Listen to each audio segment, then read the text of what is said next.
Friends, welcome you all to your own YouTube channel DS, the Academy of Science.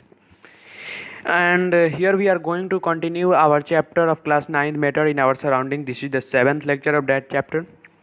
आप लोगों के लिए खुशखबरी की बात यह है कि अब हर एक सब्जेक्ट के वीडियो आपके इस चैनल पे मिलेंगे। History, civics, geography, economics and science के तीनों पार्ट्स, मैथ्स और इंग्लिश, हिंदी छोड़ के आपके सब चैप्टर मिलेंगे। और मैंने 10th भी स्टार्ट कर दिया है, सो आपके जितने भी सीनियर्स भाई और बहनें हैं उनको आप इन्फॉर्म कर दें कि DS एकेडमी अब 10th की वीडियो भी प्रोवाइड कर रही है। तो चलिए कंटिन्यू करते हैं इवेपोरेशन। इवेपोरेशन कंटिन्यू करने से पहले मैं आपसे एक सवाल करना चाहूँगा कि क्या हम बिना टेम्परेचर और बिना प्रेशर का यूज किए हुए स्टेट्स ऑफ मैटर को चेंज कर सकते हैं? चलिए कुछ एग्जाम्पल को कोट करते हैं। तो सबसे पहला एग्जाम्पल आप लेंगे कि आप कपड़ा सुखाते हैं, तो वहाँ पे तो कोई अपना प्रेशर देते हैं ना टेम्परेचर देते हैं, सिंपली कपड़ा को लटका देते हैं और कुछ देर बाद सूख जाता है।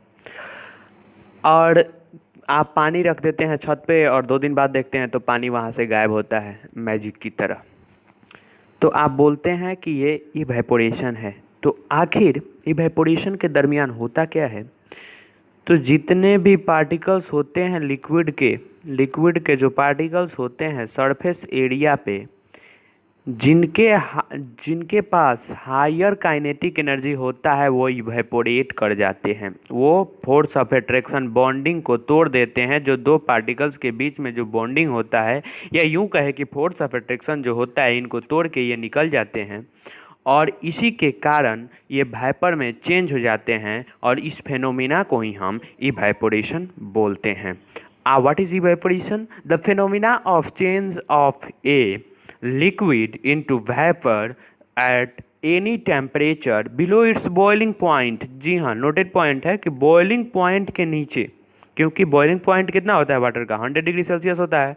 तो 100 डिग्री सेल्सियस के नीचे अगर कोई भी लिक्विड वेपर में चेंज हो जा रहा है, कोई भी टेम्परेचर हो लेकिन 100 डिग्री से नीचे, तो उसको आप उस फेनोमिना को आप इवेपोरेशन बोल देते हैं। तो आखिर वो कौन से फैक्टर हैं जो इफेक्ट करते हैं आपके इवेपोरेशन को? आइए देखते हैं। तो सबसे पहला है जो फैक्टर जो इफ़ेक्ट करता है आपके इवेपोरेशन प्रोसेस को, वो है सरफेस एरिया। क्या है? Surface area. Evaporation is a surface phenomena. Evaporation एक सरफेस फेनोमिना है, एक सरफेस का प्रोसेस है। It is the surface area if the surface area is increased. अगर सरफेस एरिया आप बढ़ाते हैं तो रेट ऑफ इवेपोरेशन इंक्रीज करेगा। तो देखिए एक एग्जांपल लेते हैं। आप अपने घर में एक कप लेंगे और एक प्लेट लेंगे। ऐसा प्लेट लेंगे जिसका सरफेस एरिया थोड़ा सा बड़ा होगा।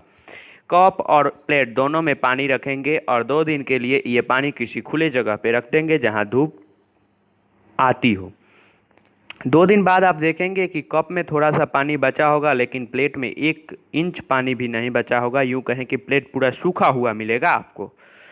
तो आखिर ये हुआ क्या कि प्लेट के पास ज़्यादा सरफेस एरिया था, इसके पास खुला जगह ज़्यादा था, जो लिक्विड के पार्टिकल्स जो थे वो ईजिली अपना बॉन्डिंग तोड़ के आगे बढ़ते गए और वेपर में चेंज होते चले गए। और इसी से हम बोल देते हैं कि अगर सरफेस एरिया को बढ़ाएंगे तो क्या होगा? इवेपोरेशन इंक्रीज करेगा। सिंपल कहें तो evaporation is directly proportional to surface area. चलिए अगला फैक्टर क्या है जो हमारे इवेपोरेशन को इफेक्ट कर रहा है, वो है टेम्परेचर। टेम्परेचर एक बहुत बड़ा फैक्टर है जो इफेक्ट करता है इवेपोरेशन को। When temperature increases kinetic energy increases and this increases evaporation. जब आप ये प्रिंसिपल आपको पता है, मैंने पार्टिकल्स ऑफ कैरेक्टर में बताया हुआ था, पार्टिकल्स ऑफ मैटर के कैरेक्टर में, कि जब आप टेम्परेचर इंक्रीज करिएगा काइनेटिक एनर्जी इंक्रीज होगा। जब काइनेटिक एनर्जी इंक्रीज होगा, देखिए काइनेटिक एनर्जी जब मैं बोल रहा हूँ तो सीधा आप ध्यान लगा दीजिए कि मैं मोशन की बात कर रहा हूँ। तो काइनेटिक एनर्जी इंक्रीज होगा तो पार्टिकल जल्दी उड़ेंगे और इसी के कारण इवेपोरेशन भी इंक्रीज होगा। तो फिर यहाँ पे भी वही प्रिंसिपल लगा दीजिए कि टेम्परेचर जो होगा वो डायरेक्टली प्रोपोर्शनल होगा आपके रेट ऑफ इवेपोरेशन के। आगे है ह्यूमिडिटी। ह्यूमिडिटी कहने का अर्थ क्या है? ह्यूमिडिटी है amount of water vapour in air. जो amount of water vapour present होते हैं हवा में, उन्हें हम ह्यूमिडिटी कहते हैं। अर्थात ह्यूमिडिटी आखिर रेट ऑफ इवेपोरेशन को क्या करता है, कैसे अफेक्ट करता है? देखिए, if the amount of water in air is high, अगर अमाउंट ऑफ वाटर एयर में ज़्यादा है तो the rate of evaporation decreases, जो इवेपोरेशन का रेट होगा वो डिक्रीज होगा। यूँ कहें कि humidity is inversely proportional to, humidity is inversely proportional to rate of evaporation. तो आखिर इस फेनोमिना के दौरान होगा क्या? देखिए, अगर अमाउंट ऑफ वाटर एयर में ऑलरेडी प्रेजेंट हैं तो एयर को वाटर की आवश्यकता नहीं होगी, जिसके कारण वो वाटर लेना एक्सेप्ट नहीं करेगा और इसी के कारण इवेपोरेशन का प्रोसेस डिक्रीज हो जाएगा। अगला जो फैक्टर है इफेक्ट करता है वो है wind speed. With increase in wind speed the particles of water vapour moves fastly. अक्सर आप अपने गांव में यह सुनते हैं कि जब पछिया का हवा बहता है तो हमारे कपड़े बहुत जल्दी सूख जाते हैं। होता क्या है कि जब विंड का स्पीड इंक्रीज कर जाता है तो पार्टिकल्स जो होते हैं वाटर वेपर वो जल्दी निकलने लगते हैं कपड़े से। कपड़े से कैसे निकलते हैं? तो पार्टिकल्स तो पहले ही अपने से वो क्या करते हैं, वो हमेशा मूवमेंट में रहते हैं, हमेशा मूव करते रहते हैं, और जब इस पे और बल लगेगा और फोर्स लगेगा, बाहरी फोर्स विंड का, तो ये और तेज़ी में बाहर निकलेंगे और जिसके कारण ये रेट ऑफ इवेपोरेशन को इंक्रीज कर देंगे। तो विंड स्पीड भी डायरेक्टली प्रोपोर्शनल हुआ रेट ऑफ इवेपोरेशन के। चलिए आगे देखते हैं कि आखिर इवेपोरेशन कूलिंग कैसे करता है। How does evaporation cause cooling? Evaporation cooling कैसे कॉज करता है? तो the particles of liquid absorb energy from the surrounding to regain the energy loss during evaporation. जो पार्टिकल्स होते हैं लिक्विड के, वो एनर्जी ऑब्जर्व करते हैं अपने सराउंडिंग से, अपने चारों तरफ से एनर्जी ऑब्जर्व करते हैं।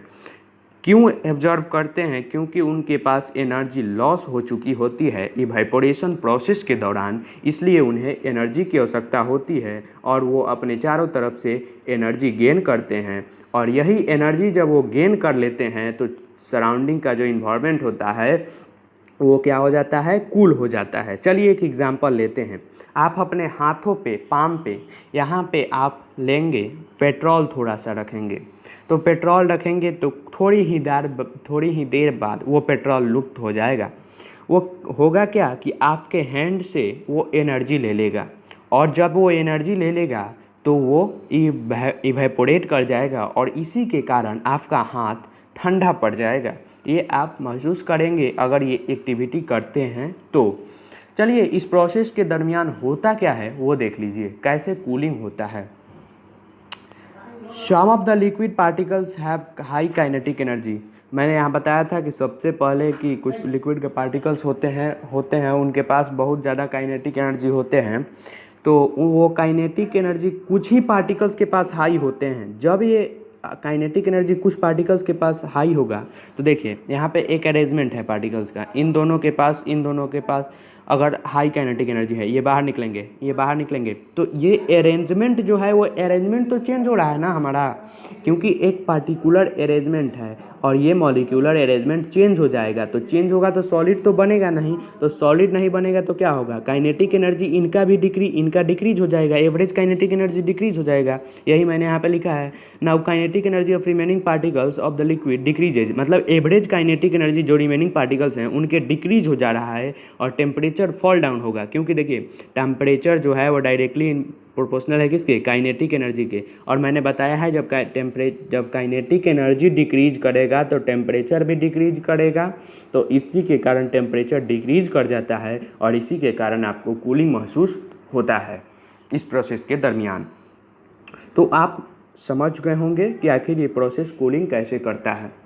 चलिए, why we sweat a lot in summer. आइए, आखिर आप समर सीजन के दौरान इतना गर्मी क्यों महसूस करते हैं, कारण क्या होता है उस गर्मी के महसूस होने का। तो देखिए उस टाइम हवा में बहुत ज़्यादा हवा जो होता है वो ह्यूमिडिटी रिच होता है। ह्यूमिडिटी रिच होता है यानी वाटर वेपर ऑलरेडी प्रेजेंट होते हैं।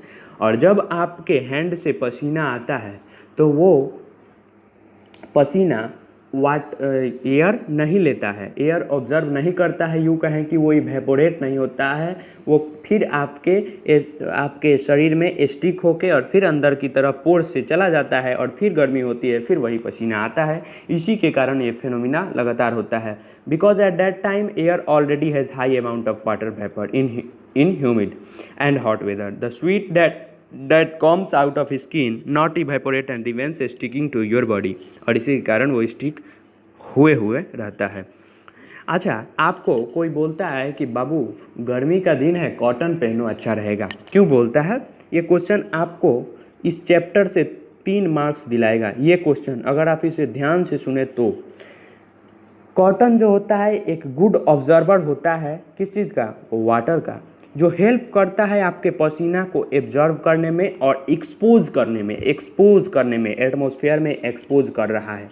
और जब वो एक्सपोज कर रहा है आपके बॉडी से, मान लीजिए एनर्जी ले रहा है, तो मैंने बताया है कि कूलिंग वही करता है, तो एनर्जी लेने के कारण एक्सपोज कर रहा है, तो यहाँ पे थोड़ा सा इवेपोरेशन कर रहा है ये, इसी के कारण आपको थोड़ा सा कूलिंग महसूस होता है।